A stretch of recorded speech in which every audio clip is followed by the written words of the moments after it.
Kamu pernah merasa ragu setiap kali melihat iklan asuransi yang menjanjikan perlindungan total, tapi di sisi lain ada bisikan kecil di kepala yang menanyakan, apakah manfaat yang dijanjikan itu benar-benar akan sampai ke tangan saya, atau justru berakhir menjadi jebakan yang menguras kantong? Pertanyaan itu menjadi pintu masuk bagi banyak orang yang pada akhirnya menandatangani polis tanpa menelusuri setiap baris kecil yang tersembunyi di balik kata-kata manis. Hari ini saya akan mengajak kamu menelusuri 6 klausul penting yang sering terlewat, sehingga kamu bisa menilai apakah asuransi itu akan menolong atau malah menjebak.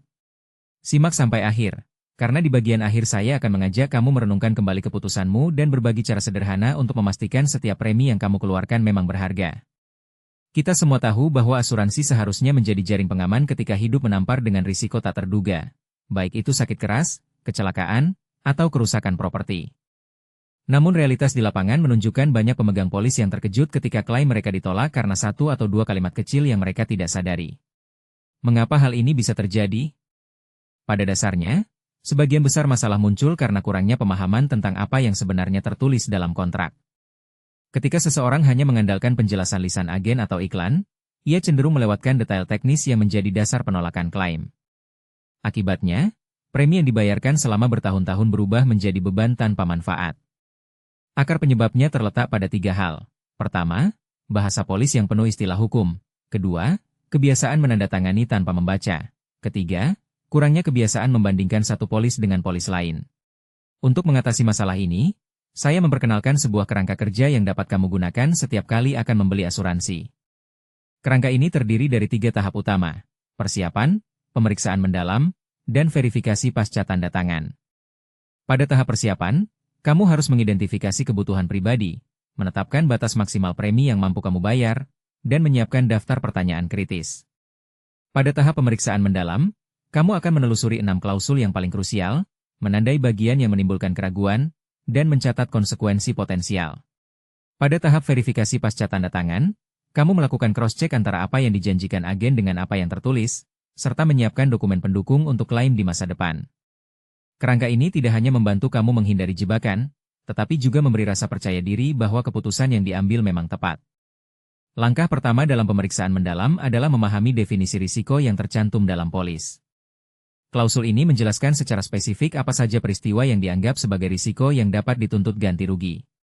Seringkali, definisi tersebut dibatasi dengan kata-kata seperti menyebabkan kematian atau cedera akibat kecelakaan lalu lintas yang terjadi di wilayah tertentu. Jika kamu membeli asuransi kesehatan, definisi risiko mungkin hanya mencakup penyakit kritis yang terdaftar, bukan semua jenis kanker. Memahami batasan definisi ini penting karena jika peristiwa yang kamu alami tidak termasuk dalam definisi, klaim akan otomatis ditolak. Cara praktis untuk menguji klausul ini adalah dengan menuliskan skenario pribadi yang paling mungkin terjadi, kemudian mencocokkannya dengan definisi yang ada. Jika ada celah, tanyakan kepada agen apakah ada opsi tambahan atau rider yang dapat menutup celah tersebut. Setelah definisi risiko, langkah berikutnya adalah menelusuri klausul pengecualian. Disinilah banyak perusahaan asuransi menempatkan batasan paling tajam, yang menyatakan kondisi apa saja yang tidak akan ditanggung. Contohnya, pada asuransi jiwa, pengecualian bisa meliputi kematian akibat bunuh diri dalam 2 tahun pertama polis, atau kematian yang terjadi saat melakukan aktivitas ekstrim tanpa persetujuan tertulis. Pada asuransi kesehatan, pengecualian seringkali mencakup perawatan yang bersifat kosmetik atau penyakit yang sudah ada sebelum polis aktif. Untuk menghindari kejutan, bacalah setiap poin pengecualian dengan seksama, lalu buat catatan apakah gaya hidup atau riwayat kesehatanmu masuk dalam kategori yang dikecualikan. Jika ya, pertimbangkan untuk mencari polis lain yang lebih sesuai atau menambahkan rider khusus. Klausul masa tunggu menjadi titik kritis berikutnya. Masa tunggu adalah periode setelah polis aktif di mana klaim tidak dapat diajukan untuk jenis risiko tertentu. Misalnya, asuransi kesehatan biasanya memberlakukan masa tunggu 3 bulan untuk penyakit kritis, sehingga jika kamu didiagnosis kanker dalam 2 bulan pertama, klaim tidak akan dibayar. Pada asuransi kendaraan, masa tunggu dapat berlaku untuk kerusakan akibat bencana alam. Memahami durasi dan jenis risiko yang terkena masa tunggu membantu kamu mengatur ekspektasi dan menghindari keputusan terburu-buru. Praktik terbaiknya adalah menuliskan tanggal mulai polis, kemudian mencocokkan dengan kalender pribadi untuk memastikan tidak ada kejadian penting yang jatuh dalam periode ini. Jika ada, pertimbangkan untuk menunda pembelian atau mencari polis dengan masa tunggu lebih singkat. Selanjutnya, perhatikan klausul batas maksimum atau limit pertanggungan. Setiap polis memiliki batas total yang dapat dibayarkan, baik per kejadian maupun per tahun. Pada asuransi kesehatan, batas maksimum per tahun dapat menjadi faktor penentu ketika kamu membutuhkan perawatan jangka panjang atau rawat inap berulang. Pada asuransi properti, batas maksimum biasanya ditentukan berdasarkan nilai pasar properti. Jika batas tersebut terlalu rendah dibandingkan dengan kebutuhanmu, kamu berisiko harus menanggung sisa biaya sendiri. Cara menilai apakah limit tersebut cukup adalah dengan menghitung perkiraan biaya terbesar yang mungkin kamu hadapi, kemudian membandingkannya dengan limit yang ditawarkan. Jika selisihnya signifikan, mintalah penyesuaian atau cari polis dengan limit yang lebih tinggi. Klausul premi dan kenaikan premi menjadi bagian yang sering diabaikan karena tampak sederhana. Namun, disinilah banyak pemegang polis terkejut ketika premi tiba-tiba naik setelah beberapa tahun. Beberapa polis mengandung ketentuan kenaikan premi berdasarkan inflasi, usia, atau perubahan risiko kesehatan. Pada asuransi jiwa, premi dapat naik ketika usia menua atau ketika ada perubahan status kesehatan. Pada asuransi kendaraan, premi dapat naik setelah klaim atau ketika nilai mobil menurun. Untuk mengantisipasi hal ini, catat mekanisme kenaikan yang tertera, kemudian hitung perkiraan beban keuangan dalam 5 hingga 10 tahun ke depan. Jika kenaikan terlalu tinggi, kamu bisa menegosiasikan premi tetap atau mencari alternatif dengan premi yang lebih stabil. Terakhir, klausul prosedur klaim menjadi penentu apakah asuransi benar-benar menolong pada saat dibutuhkan. Prosedur ini meliputi dokumen apa saja yang harus diserahkan, berapa lama waktu proses, dan apakah ada persyaratan khusus seperti laporan polisi atau hasil pemeriksaan medis. Beberapa polis mengharuskan klaim diajukan dalam jangka waktu tertentu, misalnya 3 hari setelah kejadian, atau menuntut foto-foto kerusakan yang detail. Jika prosedur terlalu rumit atau waktu proses terlalu lama, kamu akan merasa frustasi bahkan mungkin kehilangan hak klaim karena keterlambatan. Praktik yang efektif adalah membuat checklist dokumen klaim sebelum terjadi apa-apa, menyimpan salinan semua bukti penting, dan menghubungi layanan pelanggan untuk memastikan kamu memahami alur klaim secara lengkap. Untuk memberikan gambaran nyata, izinkan saya menceritakan kisah seorang teman, Rani, yang baru saja membeli asuransi kesehatan dengan premi terjangkau. Pada awalnya, Rani merasa lega karena premi bulanan hanya beberapa ratus ribu. Namun, ketika ia didiagnosis menderita penyakit kronis 6 bulan setelah polis aktif, klaimnya ditolak. Setelah menelusuri polis, ia menemukan bahwa definisi risiko penyakit kritis hanya mencakup 5 jenis penyakit, sedangkan penyakit yang dideritanya tidak termasuk. Selain itu, ada masa tunggu 3 bulan yang ternyata belum selesai pada saat diagnosis. Karena tidak menyadari 2 klausul tersebut, Rani harus menanggung biaya pengobatan yang sangat tinggi. Dari pengalaman Rani, kita dapat melihat betapa pentingnya memeriksa definisi risiko, pengecualian, dan masa tunggu secara bersamaan. Jika Rani mengajukan pertanyaan tentang cakupan penyakit sebelum menandatangani, atau menambahkan rider khusus, situasinya bisa berbeda. Cerita ini bukan sekadar peringatan, melainkan contoh konkret bagaimana satu klausul yang terlewat dapat mengubah asuransi dari penolong menjadi beban. Setelah memahami 6 klausul tersebut, langkah praktis selanjutnya adalah mengaplikasikannya dalam proses pembelian asuransi. Pertama, siapkan catatan kebutuhan pribadi, misalnya jenis risiko yang paling kamu khawatirkan, besaran pertanggungan yang diinginkan, dan batas maksimal premi yang dapat kamu alokasikan. Kedua, ketika menerima penawaran polis, baca setiap bagian dengan teliti, fokus pada definisi risiko, pengecualian, masa tunggu, limit pertanggungan, mekanisme kenaikan premi, dan prosedur klaim. Jika ada istilah yang tidak kamu mengerti, catat dan minta penjelasan tertulis dari agen atau perwakilan perusahaan. Ketiga, bandingkan polis yang satu dengan yang lain menggunakan kriteria yang telah kamu buat, bukan hanya berdasarkan harga premi. Keempat, sebelum menandatangani, mintalah salinan lengkap polis dalam format yang mudah dibaca, kemudian simpan di tempat yang aman bersama dokumen penting lainnya.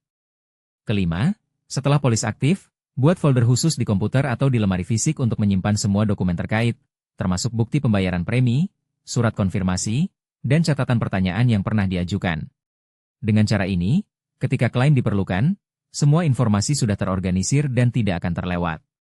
Tidak ada proses yang sempurna, dan ada risiko umum yang sering muncul ketika seseorang berusaha menerapkan langkah-langkah di atas.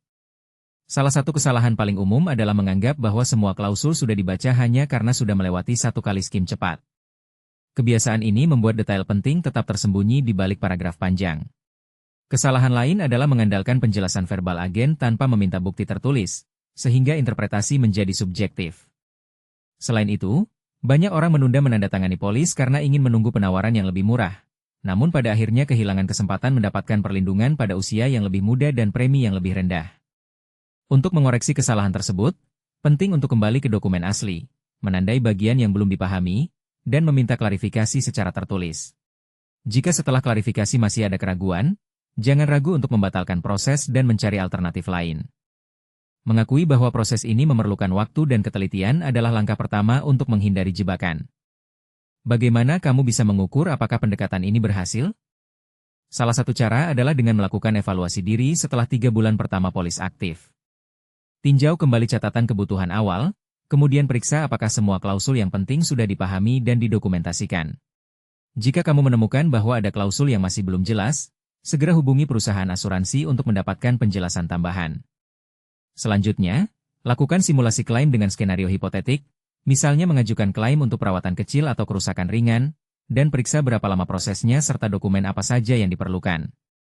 Simulasi ini memberi gambaran tentang seberapa siap kamu menghadapi klaim sebenarnya. Jika semua langkah terasa lancar, berarti kamu telah menyiapkan diri dengan baik. Jika tidak, identifikasi titik lemah, apakah itu kurangnya dokumen, atau kebingungan pada prosedur, dan perbaiki sebelum terjadi kejadian nyata. Evaluasi berkala setiap tahun juga penting, karena kebutuhan dan kondisi keuangan dapat berubah, begitu pula kebijakan asuransi yang mungkin diperbaharui. Akhirnya, setelah menelusuri seluruh proses dari persiapan hingga evaluasi, mari kita renungkan kembali mengapa penting untuk membaca 6 klausul tersebut.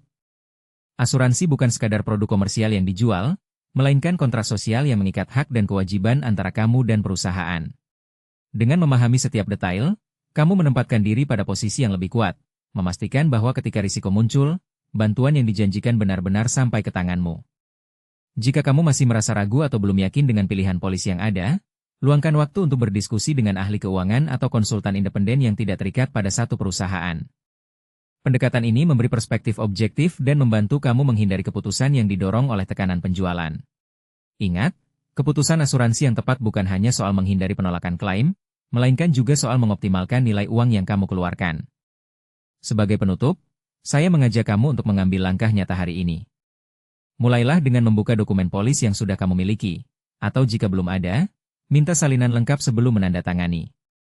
Tandai bagian definisi risiko, pengecualian, masa tunggu, limit pertanggungan, mekanisme kenaikan premi, dan prosedur klaim. Tuliskan pertanyaan-pertanyaan yang muncul, kemudian hubungi agen atau layanan pelanggan untuk klarifikasi tertulis. Buat folder khusus untuk menyimpan semua catatan tersebut, dan jadwalkan evaluasi diri setiap 3 bulan. Dengan melakukan hal-hal ini, kamu tidak hanya melindungi diri dari potensi jebakan, tetapi juga meningkatkan rasa aman yang sebenarnya menjadi tujuan utama asuransi. Jika video ini membantu kamu memahami pentingnya membaca klausul, beri tanda suka, langganan channel ini, dan tinggalkan komentar di bawah tentang pengalaman pribadi kamu dengan asuransi. Saya menantikan cerita-cerita kalian, karena bersama kita bisa belajar lebih banyak dan membuat keputusan yang lebih cerdas. Terima kasih telah menonton, sampai jumpa di video selanjutnya. Intinya, jalankan langkah kecil ini secara konsisten supaya hasilnya benar-benar terasa dan perubahanmu tidak berhenti di tengah jalan. Kalau video ini ngebantu, subscribe sekarang, tekan like, tulis pendapatmu di kolom komentar, dan share ke temanmu biar makin banyak yang terbantu.